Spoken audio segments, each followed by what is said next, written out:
Hey everyone, welcome back to Corporate Decoder.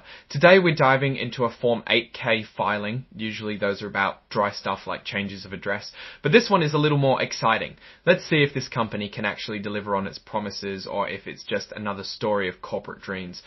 Before we start, if you like us translating these corporate documents into simple terms, make sure you're subscribed. We also have a Discord community linked in the description below for even more in-depth discussions. This filing is a current report, also known as a Form 8K, and it's like a corporate breaking news alert. Companies use it to announce significant events to investors. Think of it as a company's way of saying, hey, something important just happened and you need to know about it. This one comes from NeOnc Technologies Holdings, and the date of the report is June 5, 2025. The first big news item is that NeOnc Technologies entered into an employment agreement with Josh Neiman. He's becoming their Chief Clinical Officer.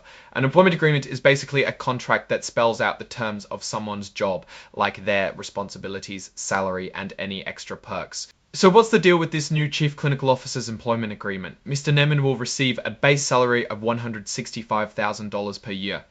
Think of base salary as the base pay. It is like the starting point before any bonuses or extras are added on. On top of the salary, Mr. Neiman gets to participate in the company's 2023 Equity Incentive Plan. This means he's getting 200,000 restricted stock units, often called RSUs. RSUs are like a promise of company stock, but they don't become actual shares right away. They have to vest, which means he earns them over time. 1/3 of these RSUs will vest or become his on December 30th, 2025. After that, another 1/3 vests in equal monthly installments over 29 months. The last third is tied to his performance, so if he hits certain goals, he gets those shares too. This kind of setup is a pretty standard way to incentivize at 29 months. The last third is tied to his performance, so if he hits certain goals, he gets those shares too. This kind of setup is a pretty standard way to incentivize executives and align their interests with the company's success. Let's talk more about this guy, Josh Neiman. The company appointed him as their Chief Clinical Officer, and it was effective June 5, 2025. The filing tells us Mr. Neiman is 47 years old and has been an associate professor at the Keck School of Medicine of the University of Southern California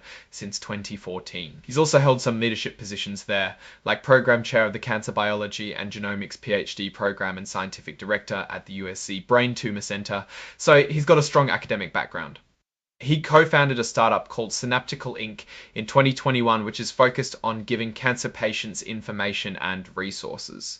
He's also the CEO of CNS Mende Consulting LLC, which he founded in 2022. He got his science degrees from UCLA. The report also says there are no weird conflicts of interest or family connections that influenced his hiring. Now, the filing includes a couple of exhibits. These are the actual legal documents, the employment agreement and the restricted stock award agreement. So what's the takeaway here? NeOnc Technologies just brought on a new Chief Clinical Officer, a key role for a company in the technology space. They are paying him a $165,000 base salary with potential bonus in company stock as restricted stock units tied to both time and performance. This new guy has impressive credentials from academia and has founded a couple of companies himself. It seems like the company is betting that he's the right person to take them to the next level. Now, my take on this whole thing, it's always a gamble when a company hires a new executive. On one hand, they are bringing in fresh ideas and expertise. On the other hand, there's always a risk that the new person won't fit in or that their strategy won't work. With this guy, Naukalis seems to be betting on his experience in the medical field, hoping he can bring some academic rigor and innovative thinking to their clinical programs. One thing I'm curious about is how those performance-based stock units will actually be determined. What specific metrics will he need to hit to earn those shares? That will be a key indicator of how serious the company is about its goals. Alright, that's our breakdown of NeOnc Technologies' latest filing. What do you think about this new hire and what it signals for the company's future? Drop your thoughts in the comments. If this analysis was valuable, hitting that like button really helps, and subscribe for more deep dives into corporate filings. And hey, don't forget to check out the Discord in the description. Thanks for watching, and I'll see you next time.